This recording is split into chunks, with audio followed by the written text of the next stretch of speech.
Hello and welcome to Noted News of the Day, brought to you by the True Health Initiative. I am Dr. Tom Rafai, a board certified lifestyle medicine specialist. And I am tickled pink today about the opportunity to bring you Professor Michael Gurven, an anthropologist and someone that has brought a bridge between what is happening in research of anthropology and lifestyle medicine through an absolutely fascinating study, which we are hopeful to ask him about regarding the rates of coronary disease in the Tsimane, hunter-gatherers of Bolivia.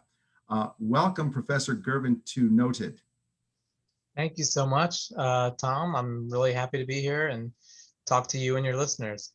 Thank you so much. Really appreciate it. And our listeners are maybe a mix of some scientists per se, but mostly a very smart lay public. So that's kind of the context in which we'll have our discussion today. Tell us just a little bit about your professional background and why are you what fascinated you about this? What makes Professor Gurven tick? Okay, well, so I'm an anthropologist actually by training. So not I'm a doctor that doesn't have the practical skills of a physician. But yeah, my interests, I've long been interested in hunter-gatherers and small-scale subsistence populations, trying to get a good insight into how humans would have lived, over much of human history. And, I wasn't as excited by some of the paleo fossil kind of end of things because I like to talk to people.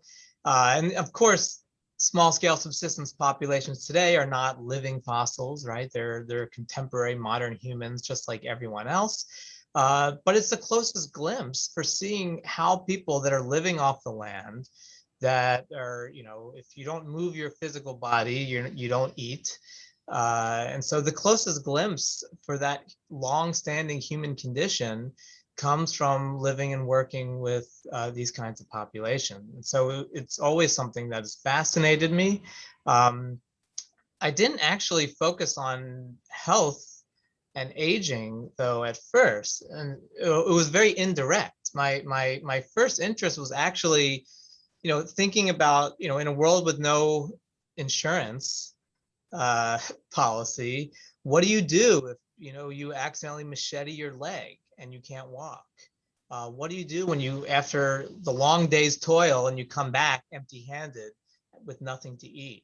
So how do people deal with all the different types of risks that they experience on a daily basis, and some of the risks that only happen every so now and again, like a flood or a big torment? And so how do you deal with those? How do people come together, and what's the informal economy that shapes your approach to just living life, and the way you can be buffered without those kind of formal mechanisms that we rely on in our own society? And of course, that naturally got me thinking about health and thinking about longevity and lifespan, because without this reliance on other people and this expectation that others will share with you, if you're a have-not, we would never be where we are today.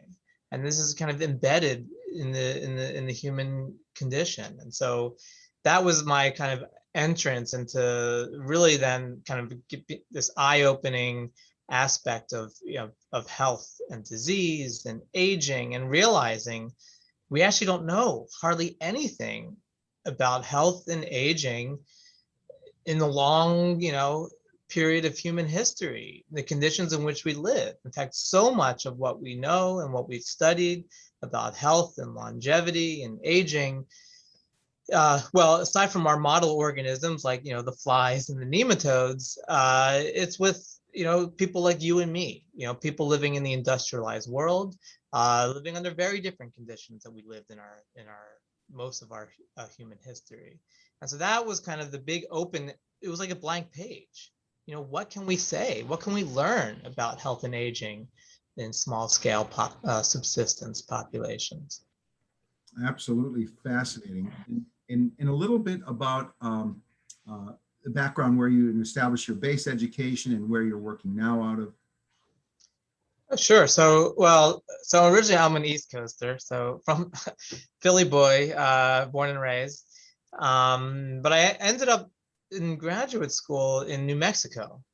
So Southwest was kind of otherworldly for me. It was amazing.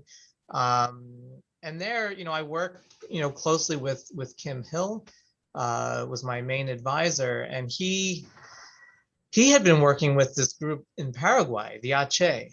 And the Ache were hunter-gatherers up until the 1970s. And he and his wife, Magdalena Hurtado, had done all these really fascinating studies. And that's what kind of drew me in, that opportunity to kind of work with contemporary hunter-gatherers. And so that was my first entrance into working with small-scale subsistence populations. I went with Kim to the Ache and did my dissertation with the Ache. And it was after that work that I just kind of backpacked around parts of South America, found Bolivia, and I was like, wow, this place is pretty awesome. And plenty of opportunity, so many people were just really interested, like, hey, come here, work with us. So very open, very friendly. And yeah, and from there, well, I would say it was history, then it's history, but that was the very beginning. That was back in, the 1999, I think, was my first trip into Bolivia, and I certainly didn't know I was setting up this huge project, right? It started really small and then kind of just gradually built. But the opportunities just presented themselves because, there are other groups, like the Hadza in Tanzania and other, small scale groups, but, if there's only a few hundred people, and if you're interested in something like aging and the kind of chronic diseases that afflict us most in late ages, well, if you only have 6 people, there's not a whole lot you might be able to say. And so the thing that was really nice about working with a group like the Tsimane was that, well, at the time, it was estimated there was like 8,000 and scattered across a bunch of different villages, over 50 or so villages, and the villages themselves, some of them are, really close to roads, interacting more closely with markets, and other ones, a week away in a dugout canoe, and living much more traditional lifestyle. So that gradient was like a nice opportunity, almost like a natural experiment for thinking about what is the effect of culture change and lifestyle change on health and aging. So that was the plan, 20 years ago, and I'd say in some ways we're still in the beginning phases. That it was a lot of work. As you can imagine, you don't just have all of the luxuries of a laboratory or of a office setting, and so we had to really kind of cobble and make things work. My first couple of years there was just spent trying to learn the language, get to know people, figure out kinship, who's related to who, figure out people's ages.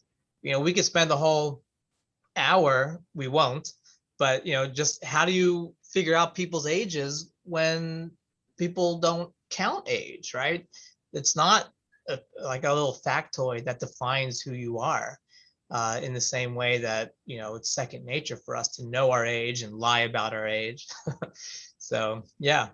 And that is, in fact, I hate to try to ask you to thumbnail sketch it for us, but because it is such a part of the study that was the impetus for this, in terms of, for instance, coronary disease rates in those 65 years of age. Is there a way to summarize how you did find out their ages without necessarily spending an hour on it, or? Sure. Yes. Let's see. Well, one, you could guess, right? Just by looking, and you're probably not that far off, but people are off, especially women. If you just looked at someone, you might think a woman maybe is 20 years older than she really is, but maybe that's related to the fact that that woman's probably had over 9 births over her lifetime. And so, yeah, basically there's a couple main things you can do. First of all, start with any existing real records there are. And I did have some records from some missionaries. In fact, many nights, looking at old registries and writing them all down by candlelight for hours and hours and hours since the 1950s. And so that was, one starting point. But another thing is that it's kind of like a logic puzzle, right? You can't be older than your parents, right? You can't be older than their parents. And you might not know your age or your brother's age, but you can tell me who was born first and who was born second. And so you can construct these relative age lists. And so you can kind of order people from oldest to youngest. And if you have enough pegs of like exact ages on some folks, coupled with like, oh, this person was born when the road came in. And we know the road was built like in 1972. So using those kinds of markers and then trying to fill in the blanks, to the best extent possible, you can, come up with something that's actually pretty good. That was so darn cool. I mean, just thinking about this, it gives the depth of this one component of what you've done to help provide, I hope, an inspirational message to our audience. And even the discussion you mentioned about the gradient changes of culture depending on the proximity of modernity, if you will, encroaching upon them. And you said were 8,000. Is there still what is the Tsimane population as of today approximately? Yeah, so almost every paper I have to update the numbers because there's over 17,000 now. So basically to put in perspective, the population growth rate is almost 4%, which means like there's a doubling time of about 15 years. Every 15 years, the population is doubling. And this is because on average, a woman over her reproductive life has about 9 births. And yes, offspring, child mortality is a lot higher than it is, in places like the US. But, there's still about, on average, 7 of them, 6 to 7 are making it, to age 15. And then people start to have their first child, like, in their late teens and just have another child every few years. And mortality, is higher than here, but it's not super, super high, and it's been declining. So the net effect is just really rapid population growth. It's kind of an open question, this youngest generation, maybe, we're starting to see some folks interested in birth control. And people are talking about, population and trying to limit family sizes. So there might be some imminent changes, but basically and this is not just limited to the Tsimane, lots of different indigenous groups all throughout Brazil, for example, have really rapid growth rates right now. In fact, some folks, it's like an imperative, right? Because it's overcoming all the genocide and the limitations in population that occurred over past centuries. And so, yeah, the Tsimane population just growing very, very rapidly. You're pointing out something too that I think is implied, and that is in some case, maybe the genocide you mentioned, I can only imagine that the horrifying stages of history, and that now there may be some level of a new homeostatic balance, if you will, allowing for some growth. But the ones that are that distant, as much as far as possible from modernity as is possible, because it seems like the Tsimane and many hunter-gatherers communities you're describing have a cultural link, but some are more modernized, if you will, than others, due to, which may be for better or worse, but closer to modern cities or modern villages than others. Is there a core kind of as traditional as possible, a number that you can give us of the Tsimane that are, you mentioned some, I don't know what the comparison was. It was either 5 miles down a river or something like that, but it was very as distant as possible. That subfraction, what approximately of the Tsimane are those made up of? Yeah, well, I would say maybe a third of the Tsimane are. Uh, I mean, it's interesting because very, very few Tsimane are are working desk jobs. There's a handful that are now in the Tsimane government, that are in the local municipal government, that might be teachers in town. But those are very few, and those changes have been, in the last decade or so. But even in the village, like an hour walk, from town, and you can be in a Tsimane village. Those folks are still agrarian. Those folks still have fields, they're still fishing, they're still hunting. And so, yeah, they might have other aspects of their lives that are starting to change, but maybe they're actually using some fertilizer in their fields, or they have a rice planter, or they have a radio and a bicycle and some other little changes, but they're not they're not kind of living, in mansions or opening stores and with supermarkets and McDonald's. That just doesn't exist, even in those villages that are closest to town. So even though there is this gradient, I would still say it's a little bit limited. Um, in fact, stepping outside that gradient, I've been working with another population called the Mosaten, and the Mosaten are both culturally, linguistically, their language is almost identical to Tsimane language, but that language itself is sort of an isolate within Bolivia. It's not related to certainly not related to Spanish, but it's not related to the other dominant languages like Aymara or Quechua.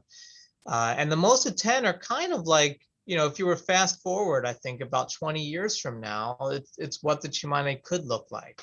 And the big difference is that the Mosaten were missionized by Jesuits and by other, Catholic missionaries in the early 1800s, and they kind of stuck with the missions, whereas the Tsimane didn't want anything to do with those missions, and they kind of bolted into the headwaters. And so it's a very different kind of trajectory of how the Tsimane have lived over the past couple centuries versus the Mosaten. So the Mosaten all speak fluent Spanish. In fact, a lot of Mosaten don't even speak Mosaten anymore. And they're still agrarian. They have farms and whatnot, but you're much more likely to find Coca-Cola, find a small store, put extra sugar in your water. And as you might expect, the health patterns that we're seeing in the Mosaten, you're more likely to see, incipient type 2 diabetes, and other kind of chronic diseases in a population like the Mosaten. That is truly fascinating. And when you mentioned the McDonald's, I couldn't help but be prompted of a memory when I had a chance to visit Sardinia, which is identified as a blue zone, or at least not actually true the entire island. The blue zone is within the intermountainous range. Yeah. Really goat herders and sheep shepherds. And yeah. we were out filming, and we were going into Villa Grande, one of the villages that claims to have the longest living men on earth.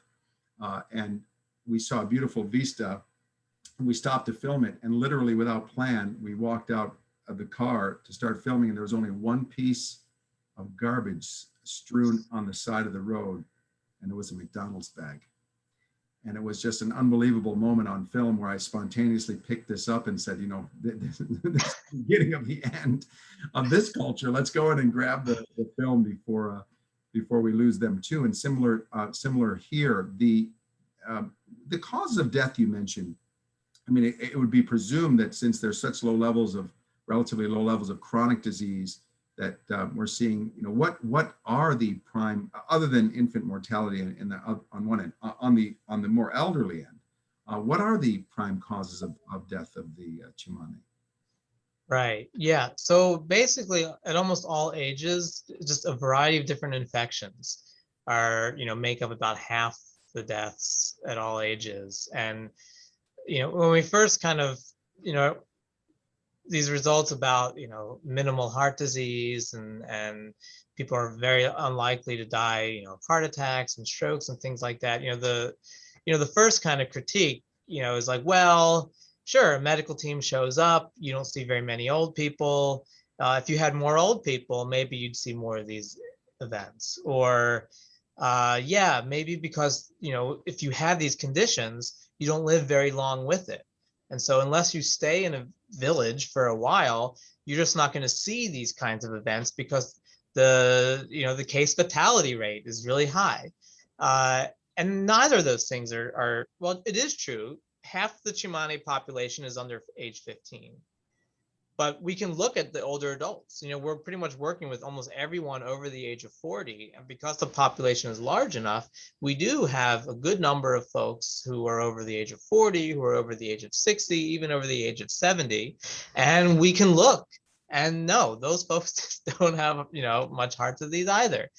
And we've been now working there for 20 years. So if people were having heart attacks and strokes, we would know that by now. Much less, we can look subclinically to see, are there the beginning stages of some of these conditions? And we don't see that either. So, I think this is why we can definitively say that, heart disease does not exist, not just in the Tsimane, but probably many similar groups with lifestyles similar to the Tsimane. So now we get to the meat of the matter, no pun intended, because there's an almost romantic, to me, an almost romantic looking vision of, well, you mentioned looking at subclinical disease. You literally found a way to get hundreds of Tsimane, I guess down the Amazon River bit by bit, to a hospital close enough to literally CT scan or do a coronary artery calcium scan or coronary artery calcium score of their hearts. I think it was over 600 or so that you ultimately were able to apply this technology to. And is there some truth to that you were going down the Amazon River? Or tell us, give us a little bit of a picture of how that happened. Yeah. So yeah, we certainly did not start with this, right? So it was never like, hey, let's go down to the Amazon and bring people to a CT scanner. No. In fact, we had done a number of studies, like simpler things, even using, blood pressure and using like an ankle brachial index, right? So, if you've got some peripheral arterial disease, you might see differences in blood pressure in different parts of the body. And, when we first did that with 400 adults over the age of 40, not a single person was below the threshold that's usually used to diagnose peripheral arterial disease. So I was like, that's pretty interesting. But it was actually, so we had already been working in Bolivia for years, but it was actually through, Tuck Finch, who's kind of like this polymath, of all things aging related. Through interacting with him, we got in contact with this group who was famous for basically studying atherosclerosis in mummies. This is the Horace group. And they had published a paper in the Lancet saying, look, heart disease has been with us forever, across 4,000 years of history, in different parts of the world. So it wasn't just, the Egyptian nobles, right? But it was also in, Incan, everyday, commoners. That there was some evidence, in different arterial beds of calcification. Now, of course, we don't know really well what they died of, but it was evidence that, okay, heart disease has been with us for a long time. And then here we come along saying, look, there's no heart disease. And they're like, yeah, well, let's investigate further. And it turned out it was just opportunistic. Well, in the capital of the Beni area in Trinidad, in a hospital, the Japanese government had donated a 16-slice CT scanner. And it's like, that's interesting. What are the possibilities? But Trinidad is not right there by the Tsimane villages, right? So it's about 8 hours, on a road, crossing some rivers, and that's on a good day, right? Assuming there's not major rains and other things. And that's just from San Borja town. So from people, door to door, leaving a village, getting to town, and then being transported over to Trinidad was just a very interesting, let's say, logistical kind of feat. And we got better at it over time, but it was really great because, you know, it wasn't just like, hey, come to Trinidad and get scanned. It was more like, because the hospital in Trinidad has many more specialists than exist in the town of San Borja, we were able to actually coordinate at the same time all this additional medical assistance for all these folks that had other health needs, that they were able to get those met in Trinidad. There was a couple campaigns for cataract surgeries and pterygium surgeries. So it's another kind of eye condition common in places with lots of smoke and sunlight exposure. So that aspect was really interesting, let alone most Tsimane had never been to Trinidad. So it was an opportunity just to see, you know, part of their world that they had never been to before. So that was the sort of confluence of how all that kind of came to be. And then, so, you know, we would, when the Tsimane were in Trinidad, you know, a couple of the, you know, the cardiologists and some of the technicians would come and help out to kind of coordinate everything. And that was great too, because there was no cardiologist there in Trinidad. So they were able to also help out other patients at the time. So it was kind of a win-win for everyone. And what we didn't, you know, what we initially expected was, okay, maybe your, you know, ankle brachial index, it's not very sensitive and who knows. But now with the CT scanner, we're really going to be able to see, you know, is there indications of calcification in the arteries, in the coronary arteries and other arterial beds. And especially because the Tsimane and like other groups probably living with similar backdrop of just lots of infection, you know, by almost any indicator, they have high levels of inflammation. And, you know, as you and your listeners well know, inflammation is like, you know, the cause of so many bad things. And so you would expect earlier onset maybe of heart disease, and maybe once you look closely, you would see greater evidence of calcification. And of course, lo and behold, that is not what we saw. But yeah, it was several years, many different like intense campaigns, like these 2-week campaigns in Trinidad where we would scan like 100 people or so. And our intent was to try to get everybody like over the age of 50 at least. We didn't want to be accused that the people with heart disease were stuck in the village, right? And you're not scanning them. And so, yeah, we tried to scan everybody. And basically what we found, the 20-second summary, 85% of people over the age of like 40 had no coronary calcification in their coronary arteries.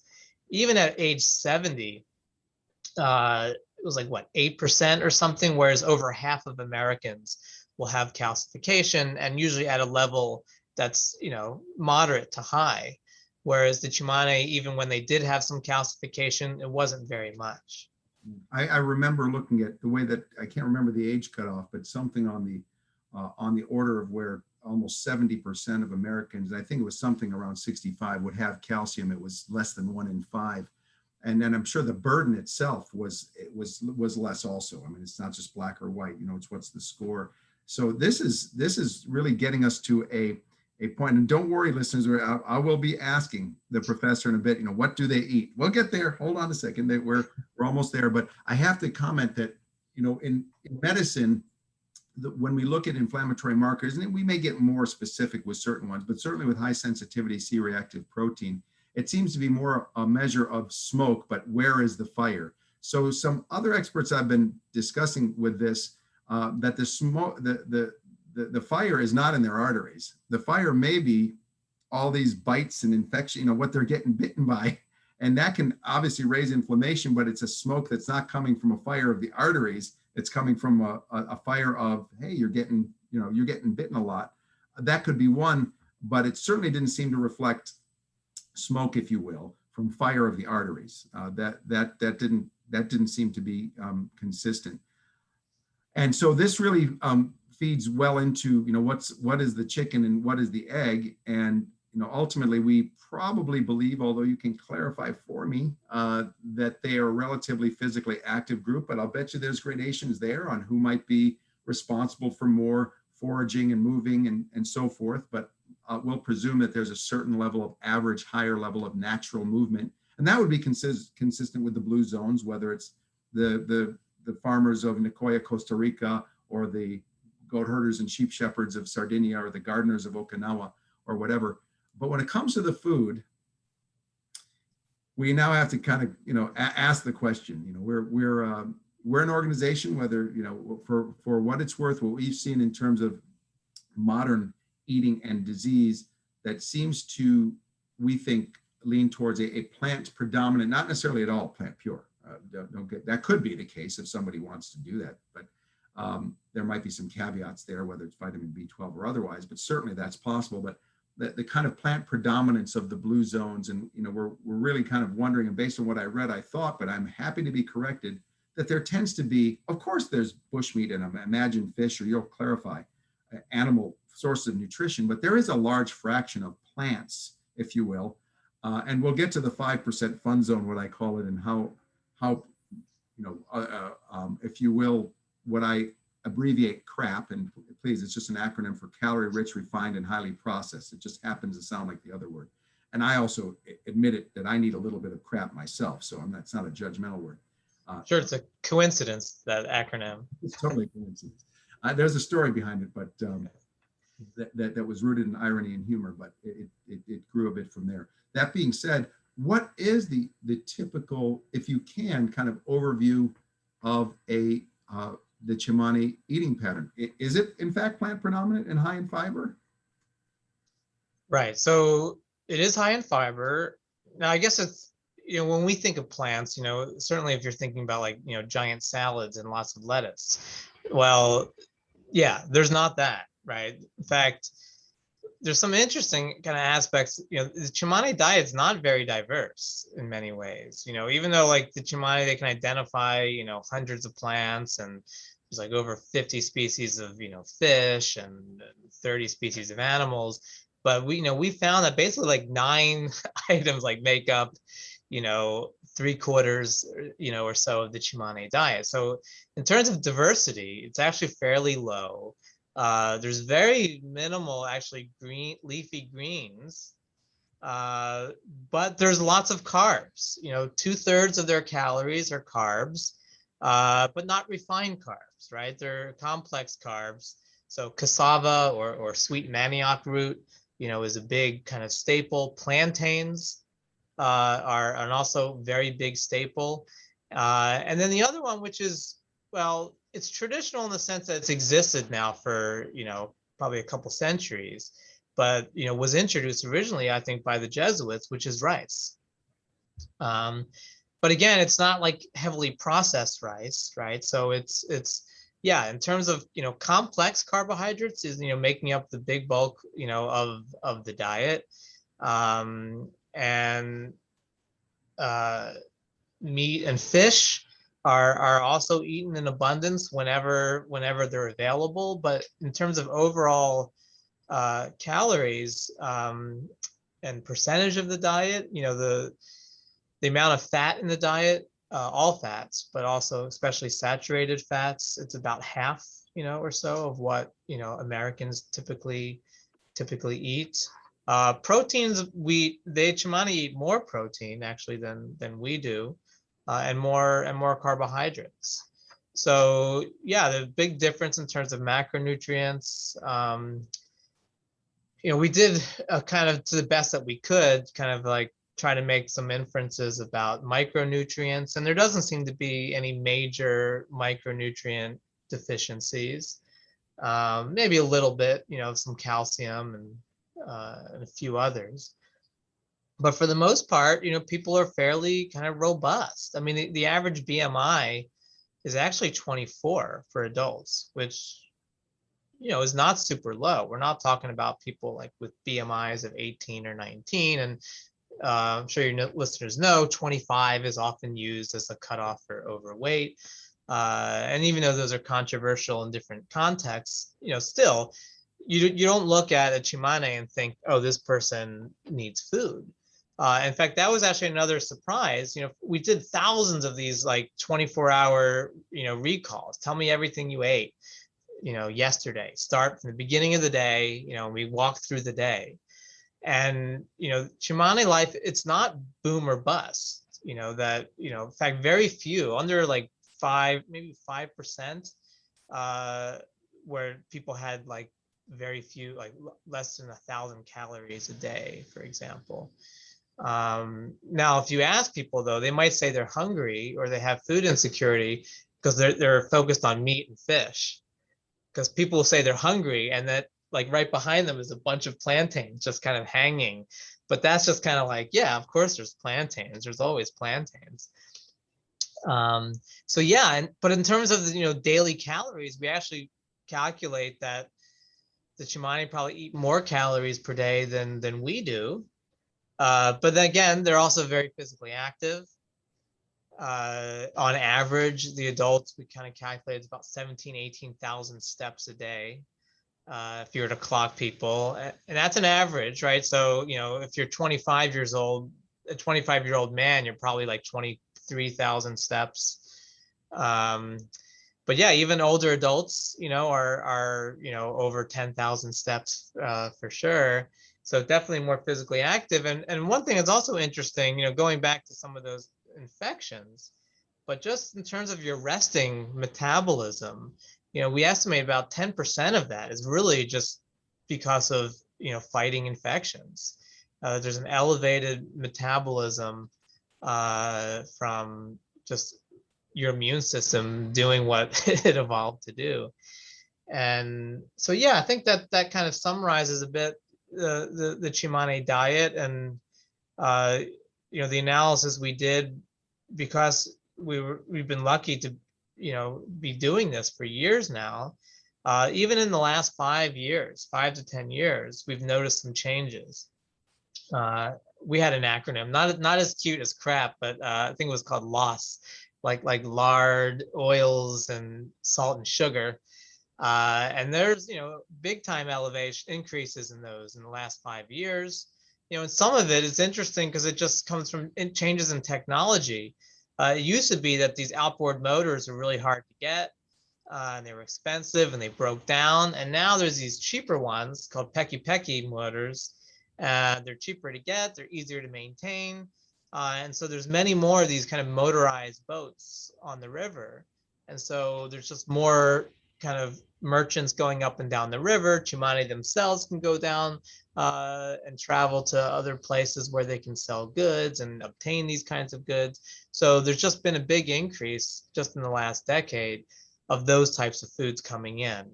But even that being the case, we still estimate less than 15, even in the most acculturated villages, that less than 15% of the total diet was coming from, stores and markets.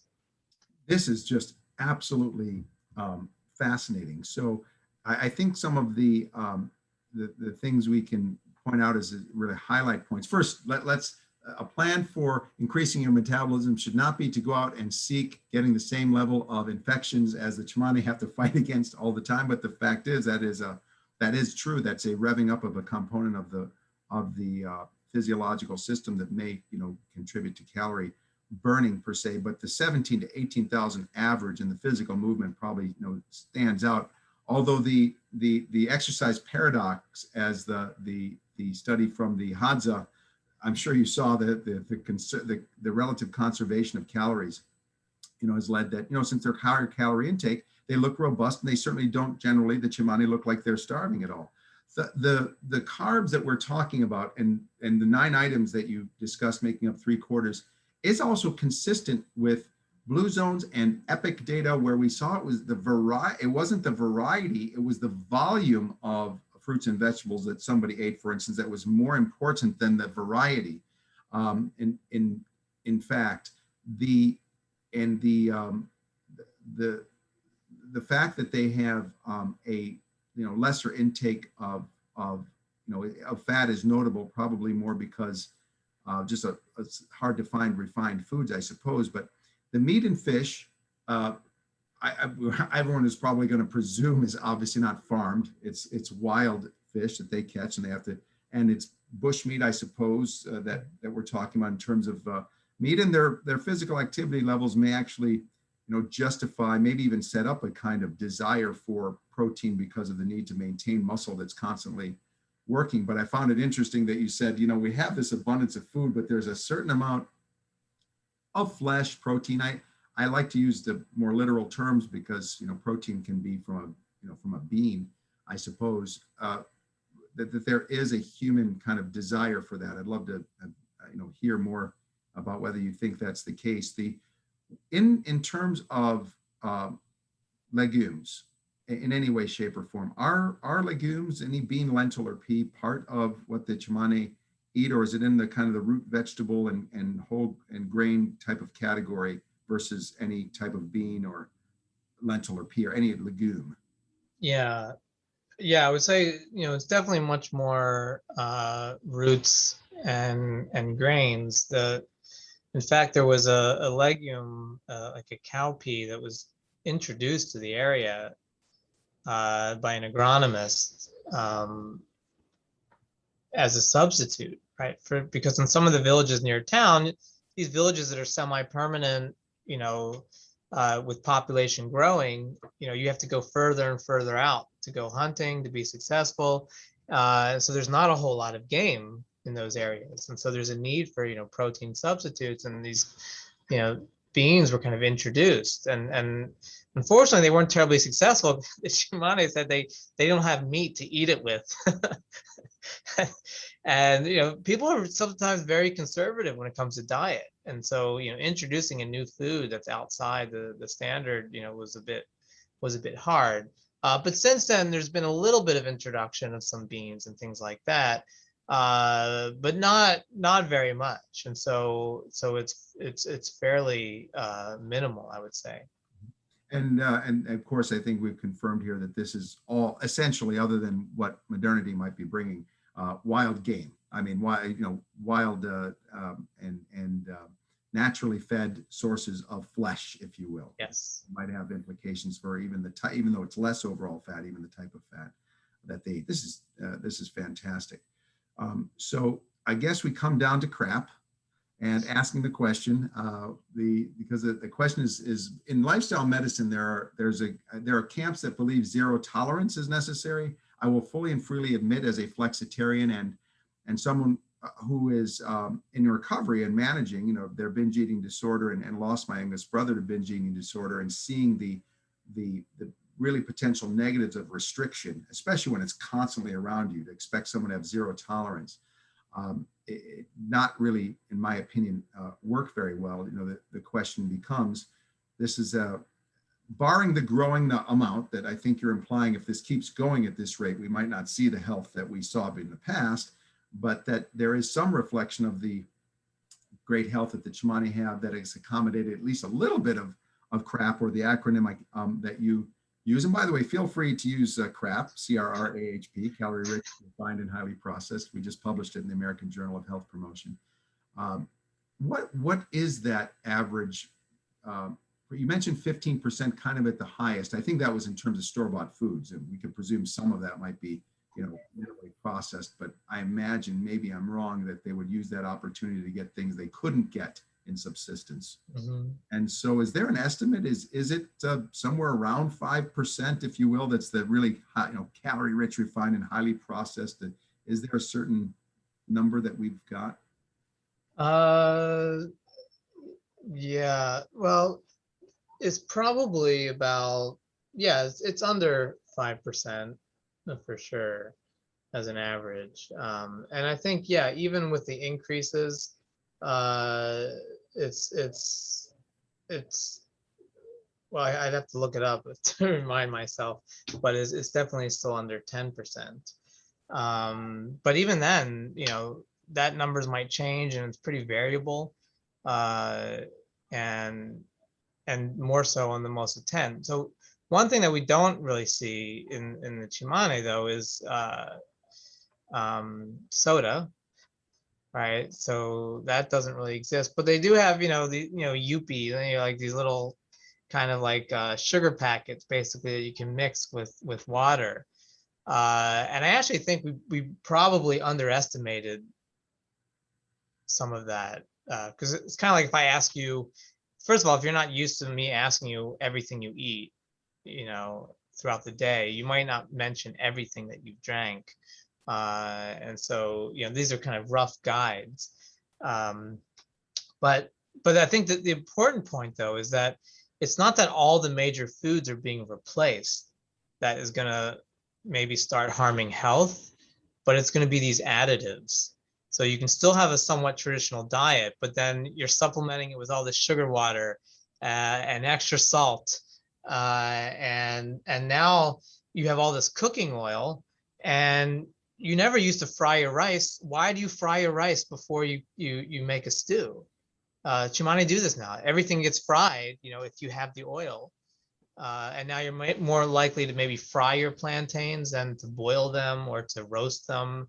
And so I think we're seeing more and more of those kinds of additives that are going to be affecting the diet first.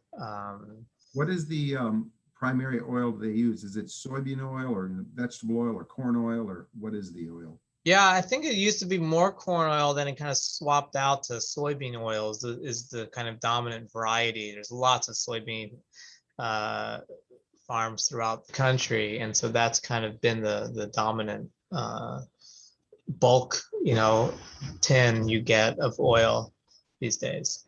And was kind of, as we're winding up here, I do remember that some analysis of breast milk was done to help Oh, yeah.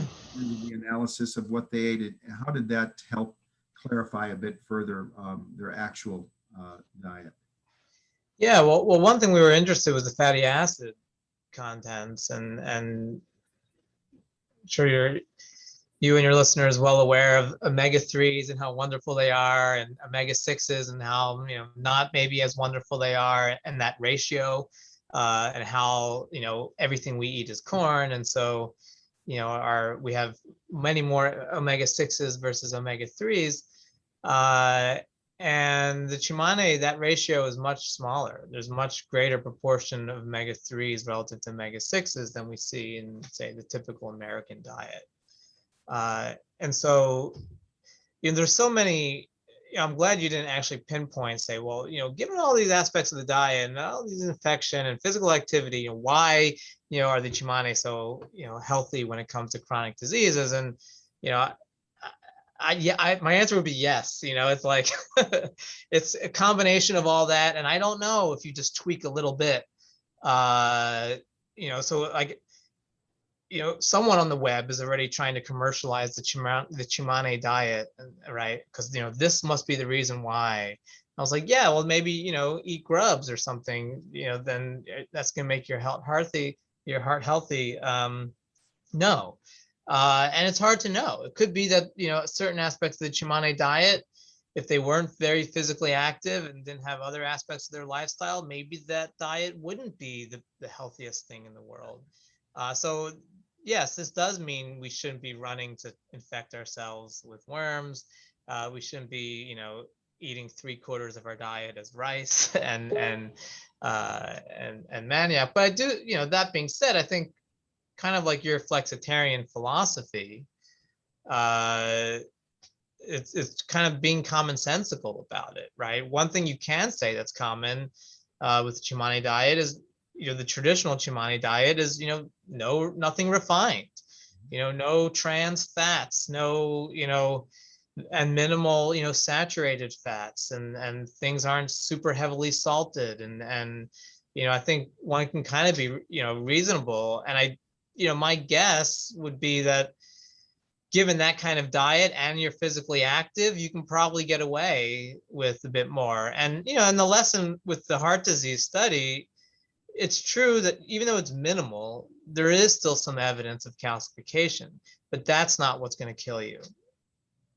And I do have to point out, because we sometimes, it is really instructive that the Tsimane don't have diabetes or hypertension or heart disease. but they die at higher rates at all ages than Americans, right? And so it's this question: are Tsimane aging faster, or aging slower? It's complicated. You can calculate an arterial age, and the Tsimane have arterial age that's 20 years younger than an American. But if you calculate an age based on their immune systems, they're older, right? Because their immune systems are so busy, so active, and still functional, but it's working differently than our immune systems. And that's the part of the puzzle that I think we still need to figure out. And everything kind of intersects with the immune system, right? The diet, the physical activity, and the infections. Mm-hmm. And just as a slight digression, because I think it's interesting here, we've been continuing to kind of help out and monitor things during the whole COVID pandemic. And unfortunately, COVID, I mean, you couldn't hold it back. It swept through Tsimane villages, and we actually had the test, viral antigen tests, and we were able to get some antibody tests, and we estimate about 3/4 of Tsimane had COVID. But what's amazing, and the good news part, right? Didn't want to end on a sad note, is that there doesn't seem to be severe consequences of COVID. There's been no hospitalizations. As far as we can tell, only one death. And yes, there's a younger population, but even when you take all that into account, we expected maybe 45 deaths instead of just one. And why is that? Well, that we're trying to figure that out. But my hunch would be that the immune systems are involved, right? That we're not seeing the cytokine storms that we see here, throughout the rest of the world. And who knows, what's going on, but that's been a nice feather in the cap that 1,000 million%. I mean, it seems consistent, at least to my basic eye, that since cardiometabolic disease seemed to be such a nidus for COVID, and the rates are so low there, that's playing a role. That thank goodness for that. It's true. That too. Yeah. I think this interesting overlap between the observations of the blue zones and the Tsimane that you kind of led to, and what Dan Buettner, who led the charge for the blue zones, like says, there's no silver bullet, it's silver buckshot. It's not any single thing that's going on here. You characterize that so well, Professor Gurven. You painted such an amazing picture. I mean, I would love to ask that at some point, some months down or year, maybe some point down the future, and I hope you're going to say that you plan to continue to monitor the Tsimane and see how this evolves, if you will, no pun intended, the change in lifestyles and how that can help inform us, because it absolutely does. I mean, you've given us the idea, the concept that it's really the overall picture. There isn't any single silver bullet. There are some general themes that we see here, and they have, and you have, by virtue of your work, and they have, and I feel like I want to thank them for helping, inform us. In fact, even what you just mentioned here, and though I usually say you can't compare jelly bean to garbanzo bean, and we now know they don't have necessarily too many beans, just kind of represent, plant. It's not carbs. Is it crap carbs? Which again, I admit to needing just a touch of, to not want to kill people, versus the heavy reliance on the refined portions of it. I can't thank you enough. Really, it's been an honor and pleasure to speak with you. I think this will be one of the most valuable notices we've ever put up. And I can't express enough my appreciation for your time, sir. Thank you so much. Well, thank you, Tom. It's been a pleasure, and happy to do it.